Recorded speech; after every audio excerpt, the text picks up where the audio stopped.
बोलो शिव शंकर भगवान की जय। मेरे प्यारे शिव भक्तों, आज की कथा में हम आपको बताएंगे कि भगवान का शिवलिंग कहाँ से उत्पत्ति हुआ। उस पर ब्रह्मा जी ने कहा कि हे नारद, जब सती अपना शरीर त्याग चुकी थी, उसी दिन से भगवान सदाशिव अवधूत बनकर इस पृथ्वी पर चारों तरफ विचरण कर रहे थे और साधारण मनुष्य के सामने पति पत्नी का वियोग से दुखी होने का माया फैला रहे थे। संसार में सब ओर भ्रमण करते रहे। वे परमहंस योगियों के समान शरीर में स्वांग में भस्म मले हुए, मस्तक पर जटाजूट धारण किए हुए, गले में मुंडों की माला पहने हुए, मस्तक पर त्रिपुण लगाए हुए इधर उधर बेचारे भ्रमण कर रहे थे और बहुत ही जोर जोर से करुणा स्वर में रोदन भी कर रहे थे। कुछ समय तक इस प्रकार भ्रमण करने के उपरांत वह एक पर्वत की कंतरा में जाकर बैठ गया और घोर तप करने लगे। अकेले रह जाने के कारण उन्होंने अनेकों प्रकार के कष्ट भी उठाए। एक दिन वे दिगंबर वेशधारी भगवान शिवजी दारुक वन में जा पहुंचे।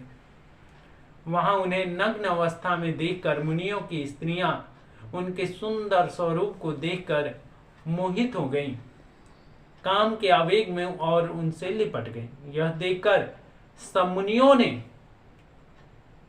शिव जी को श्राप दे दिया। उस श्राप के कारण शिव जी का लिंग शरीर से अलग होकर पृथ्वी पर गिर पड़ा और उससे तीनों लोकों में हाहाकार मच गया। इस कथा को सुनकर नारद जी ने कहा कि हे पिता, मैं चाहता हूं कि आप शिव जी के चरित्र का यह जो कथा है आप विस्तार पूर्वक वर्णन कीजिए। ब्रह्मा जी बोले कि अच्छा सुनो। जिस समय शिव जी दिगंबर वेश धारण किए हुए वन में भ्रमण कर रहे थे, उस समय ऋषि मुनियों ने तो कहीं अन्य गए हुए थे, केवल उनकी स्त्रियां ही उस कुटिया में विराजमान थी और उस कठिन अवस्था में शिव जी का स्वरूप इतना सुंदर था कि उसे देखते ही सब ऋषि पत्नियां उनके ऊपर मोहित हो गईं। काम के वशीभूत होने के कारण वे सभी एक दूसरे को संबोधित करते हुए बोली कि हे सखी, उस स्त्री की बड़ी भाग्यवान हो समझना चाहिए जो इनके शरीर से जाकर लिपट जाएंगी। इस प्रकार का कर वे सभी स्त्रियां काम के वशीभूत हों हंसती हुई मुस्कुराती हुई शिव जी से जाकर लिपट गईं। उसी समय उनके पति भी लौटकर वहां आ पहुंचे। जब उन्होंने यह दृश्य देखा तो अत्यंत क्रोध में भरकर शिव जी को कहने लगे, अरे मूर्ख, नरकगामी, अधर्मी, पापी, अनाचारी, तू यह कैसा पाप कर बैठा? तूने वेद के विरुद्ध अधर्म को स्वीकार किया है। तूने अपने इस स्वरूप का हमारी स्त्रियों का धर्म भ्रष्ट किया है। वस्तुतः हम तुम्हें यह श्राप देते हैं कि तुम्हारा लिंग पृथ्वी पर गिर पड़े। हे नारद, इन ऋषियों के इस प्रकार कहते ही शिव जी का लिंग पृथ्वी पर गिर पड़ा और पृथ्वी पर गिरते ही वह पाताल के भीतर जाकर घुस गया। इधर लिंगहीन हो जाने के कारण भगवान शिव जी अत्यंत लज्जित हो गए। फिर उन्होंने अपने स्वरूप को प्रलयकालीन के समान बना दिया और महाभयानक बनाकर, परंतु यह भेद किसी पर भी प्रकट नहीं हुआ। शिव जी ने ऐसा चरित्र किया कि उनका रचा रचाया संसार उन ऋषियों का सब उजड़ गया। चारों तरफ हाहाकार मच गया। चारों तरफ अग्नि दावानल इतनी बढ़ गई कि उनके कुटियां धू धू करके जलने लगी। इसके पश्चात उपद्रव हो उठा। चारों तरफ उल्कापात होने लगा, जिसके कारण सब लोग अत्यंत भयभीत और दुखी हो गए और चिंतित होकर इधर उधर भटकने लगे।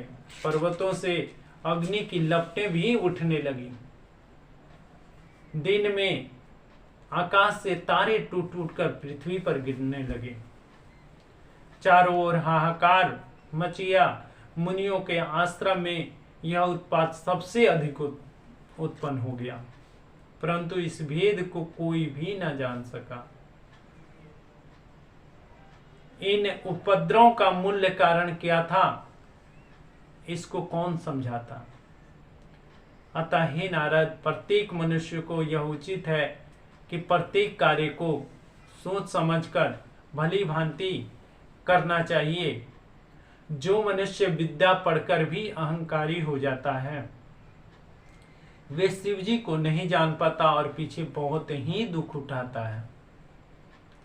ऐसे ही ऋषियों का हाल हुआ।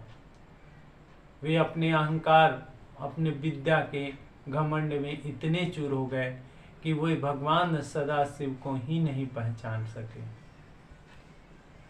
और वस्तुतः उन उपद्रव का कारण भी उनके दुख का कारण बन गया।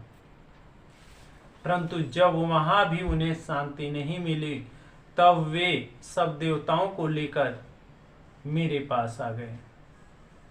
उस पर इंद्र आदि सभी देवताओं ने मुझे प्रणाम करते हुए पूछा कि हे प्रभु, जिन उपद्रव के कारण तीनों लोक भस्म हुए जा रहा है, उनके उत्पन्न होने का वास्तविक कारण क्या है।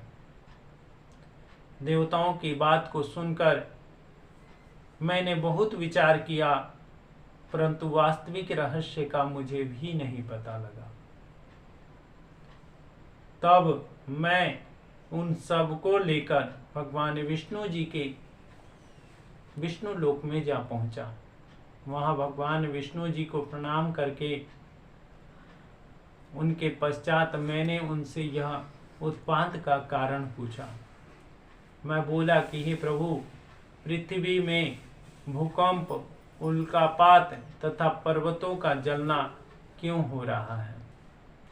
आप कृपा पूर्वक इसका कारण बतलाइए तथा जैसे भी हो इस उपद्रव को भी शांत कीजिए, जिससे तीनों लोकों का यह दुखद मई घटना घटती हुई कुछ कम हो जाए और मूल्य कारण ही हमें समझा देंगे तो हम इसका कोई उपाय ढूंढ सकें।